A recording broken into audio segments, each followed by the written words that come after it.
Hi everyone, I'm Jessica. Welcome back. This is the final block for this week. We are getting so close to the end of this quilt along. So we're making a total of 50 blocks and today we're on block 43. Really, really close. Let's get started. So if you haven't already looked, it's a foundation paper piecing pattern. It's a 6-inch star. And for this foundation paper piecing, we have 3 different sections. We have the A section, the B section, and the C section. So we want to cut these apart so that we have the full 3 sections cut in between these dotted lines and preserve the dotted lines because we'll trim on those later. I trimmed mine, and now we're going to work one section at a time. So let's start with section A. So section A uses 3 pieces, 1, 2, and 3. These are kind of odd pieces, so the best way to kind of do it is measure about a 1/2 inch past the black lines for every one and get a roundabout shape for it, and then we will start assembling.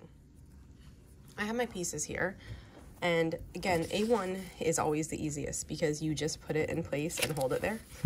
So that's the one, if you want, you can get the most exact with the shape. Like you can actually cut it out using keep the dotted line because that's your 1/4 inch seam allowance, and you're not gonna have to do any flipping with that one. So that one's always pretty easy. Now we're gonna work on, let me pull this over a little bit, A2.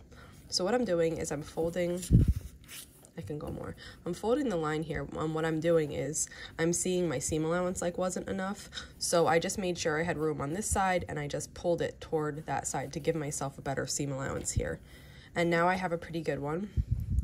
And I'm gonna match my first star point fabric up, and I'm gonna fold it back to make sure I'm covering everything. That doesn't look, okay. I was gonna say that doesn't look quite right, but it is actually covering it all, so we're gonna use it. Now just hold it carefully together and flip it over. We're sewing on this line here between 1 and 2. And remember, for foundation paper piecing, your stitch length is, let me just see where I'm at. Your stitch length is down, and I am using about a 1.6 on this machine, and I like to back stitch at the beginning and the end. Make sure I'm staying on the line, back stitch at the end again, and then we'll cut the threads.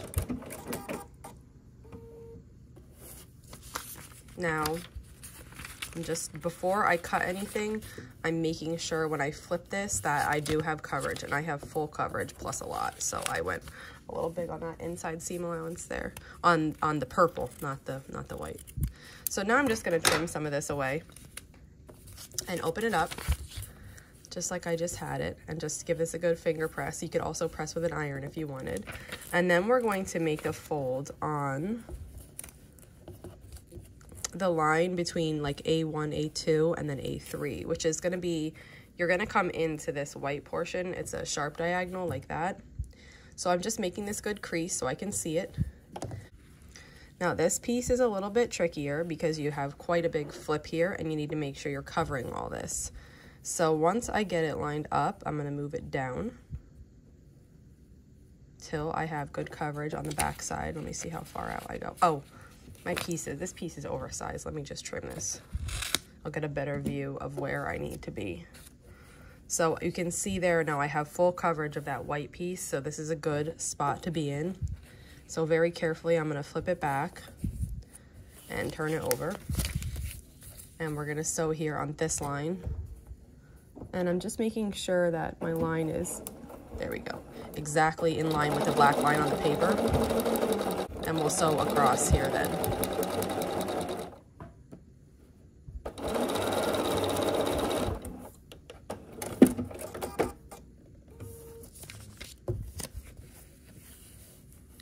And here we go. And I just trimmed the seam allowance. And now you'll see we have unit A completed. Let's move on to B. Okay, now for section B, which is almost the same thing as section A. The pieces are just a little bit of different shapes, but same method, that there's 3 of them. So I'm just gonna put this on the first one, B1, and hold it down. And I'm folding the line between B1 and B2, getting a nice crease here so I know. Then I'm gonna take the piece I cut out for B2, give it a little test fold, looks good. So I'll hold it still, flip it over, and we'll sew on this line here.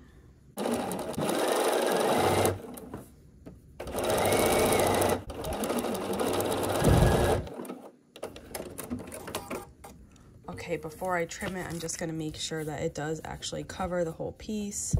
And let me check from the other side. It does. So now I'm gonna trim this, like I use the selvage here because I knew it was gonna get trimmed away, so I felt like that was a good use of this little piece of fabric. So we're gonna cut that off, and this piece will come off later. Okay, so that is laying nice. And now I'm gonna fold on the line between 1, 2, and 3, which is again gonna cut through the purple and through the white here, like you see. So I'm just creasing this so they have a nice line and I can see where it is.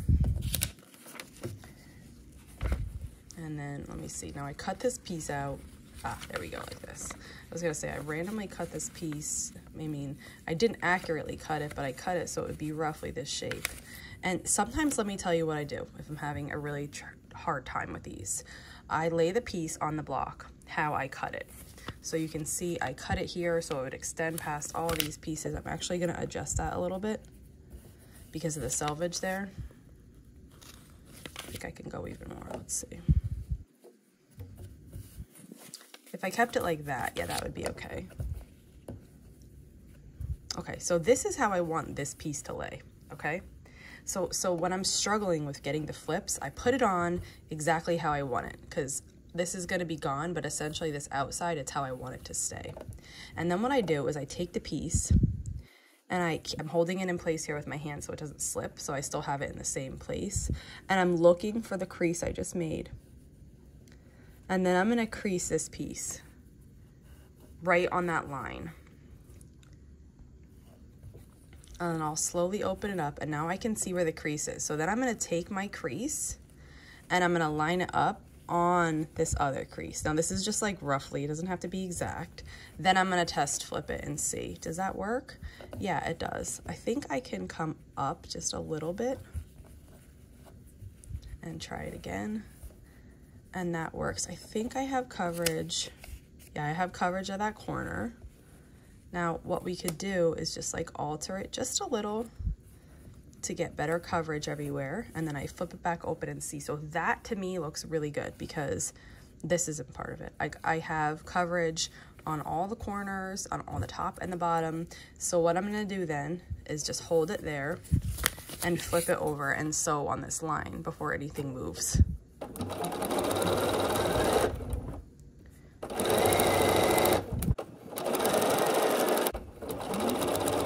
Come to the end, I'll backstitch and cut this. And then here is our piece, and we have really nice coverage, so that worked out good. The last piece we need to work on here is C, and in C, it also has 3 pieces, but the first one is your background, and the other 2 are your main, like your star color. So let's cut the pieces out, and then we'll start sewing. So I have my pieces here, and we're gonna start with C1. And C1 is, again, the easiest. You just set it how it's supposed to go. And then you're gonna look for the crease between, or the line between C1 and C2 and fold just to mark it. And then we're gonna put the C2 piece, which I have upside down. There we go. Put the C2 piece there and give it a test fold.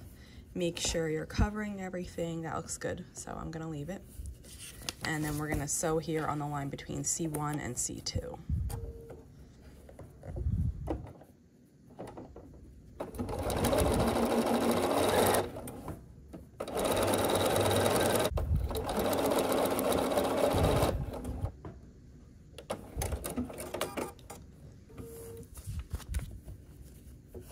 And again, just double check it, and that looks good to me. So now it's good to leave there, leave it there. I'm gonna trim away this extra. And then now we have one more piece to add here, and it is C3, and I'm just looking for the line. So I'm gonna fold it back. It's half on and half off again, just like the other pieces, half off each one. So I'm folding it to make the line. And then I'm gonna look how I cut it out, which I cut it out like this. And there's my line. So let's see if we can get this to lay right. Sometimes these pieces are so tricky, and it can be really frustrating if you're sewing it and then not getting the flips correctly. So I understand the frustration that some people have with foundation paper piecing, but it really is just such a good skill to have. So I always think, you know, it's kind of worth it to push past that, because it's so useful to be able to piece really, really exact blocks like this. Now let's see if I did it. I might not have, and then I'll show you how I rip it out. So we'll sew here.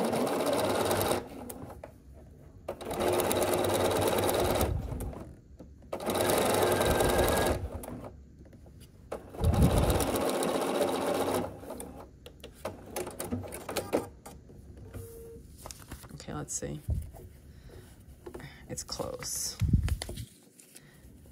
Yeah, I think I can make that work. It's close there, but if I just am mindful when I press this, I can get that to lay nice. But if it was like really diagonal like that, you'd want to just pull it out and start over. And I know that these small stitches could be really hard to rip out. You just do the best you can do on the back here, and then when you kind of like lift it up, the ones you did get will free the ones you didn't get. So let's press these now. So what I'm doing is, like we've done before on other foundation paper piecing blocks, is I'm just pressing them before we trim it, so that when we trim it, the block is laying exactly right and our trim will be perfect. So there's one. Now let's do this one. And because there's paper on the back, the only way to press these here is from the front. There's that one, and then here's this one. So I want to start here, and then I want to be just a little bit mindful of how I hold this.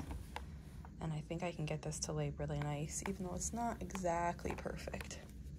So you can see there that this top part's going to get cut away. And then we have enough coverage on the bottom here to make it work. So we're going to trim these now. Okay, so we're trimming these like we've trimmed any other foundation paper piecing block. I have it right side down, and I'm just going to put the 1/4 inch line of my ruler onto the dark line, which means I'm cutting exactly on that dotted line. Okay, now I have that, so I'm just gonna turn it around, and we're gonna work on the other sides of the block. Okay, then we're just gonna cut this one.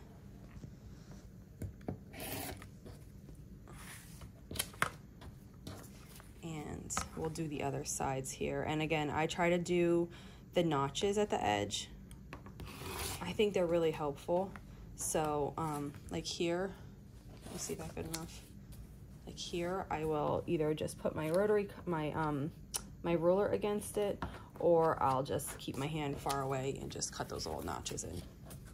Okay, so we're gonna cut the last one, and there we go. And then we're gonna turn it around and cut all these other parts. So then when you're putting the block together, you're like, this block is like a little bit of a tricky one. You're like, what the heck do I do? This is the layout. So these two parts are going to be sewn together. Let me see what these are. This is B and C. B and C are going to be sewn first, and that's going to make this a straight line here to join to A. So if you want to remove the papers, you can. You know what? This time I'll show you keeping them in. I don't know if we've done that before, so I'll show you keeping them in this time. So what we're going to do is we're going to match up the sides of this. And this is like a little bit tricky because this is so flappy here. If you, oh, I forgot to trim this, look at that. If you wanted to glue that down with just like a glue stick, just to temporarily hold it while you're sewing these pieces, you could do that. Let's try it and just see if it works. So I'm gonna put a little bit of glue here. And usually I don't use the purple because it does go through, but this is purple fabric, so I'm comfortable with using it.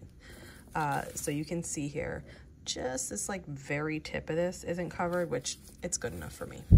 So we're sewing these two together on this line, okay? We're gonna take one and put it on top of the other. And I'm just looking at my pieces. I'm making sure they're gonna lay right. So this corner is gonna lay flat in line with the edge.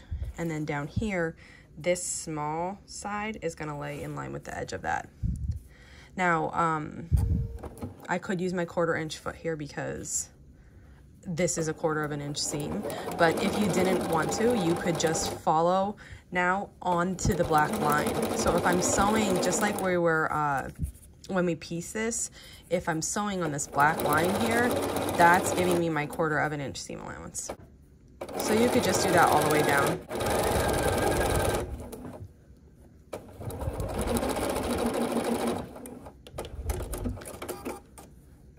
And then when we open this up, this is how it should lay. And now we're going to add the top piece, which is gonna get sewn on like this. So again, if you wanted to glue this flap, let's just do it. If we wanted to try to glue this flap so it wasn't in our way, we could do this. Now, let that color change back so it doesn't change my background. Okay, and then we just start lining everything up again.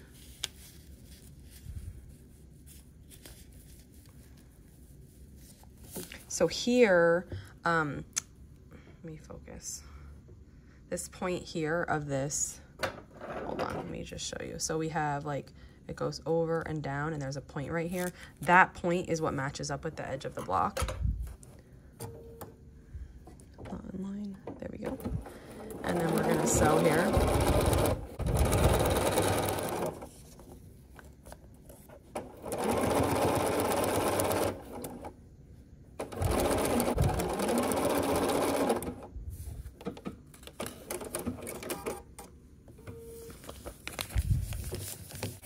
And then here is the star block, and it's a little bit wavy because my paper, but once I take the paper out, this will lay flat. I've started taking the papers out, and I just want to show you something. So when you sew with the paper still on, you have to take off these seam lines, and you kind of get into this little spot here.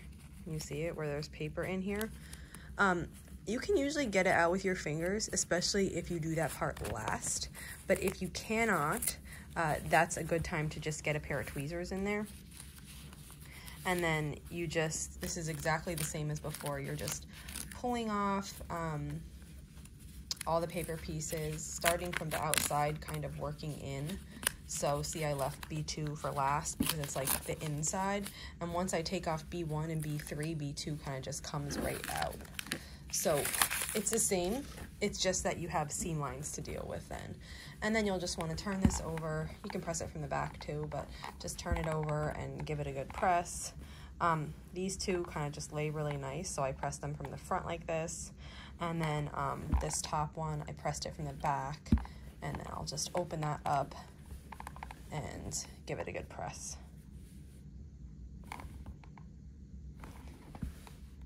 And so there's our star block. And here's our star block.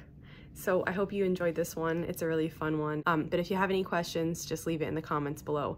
And I'll see you back here next week for 3 more blocks. Thanks for following along.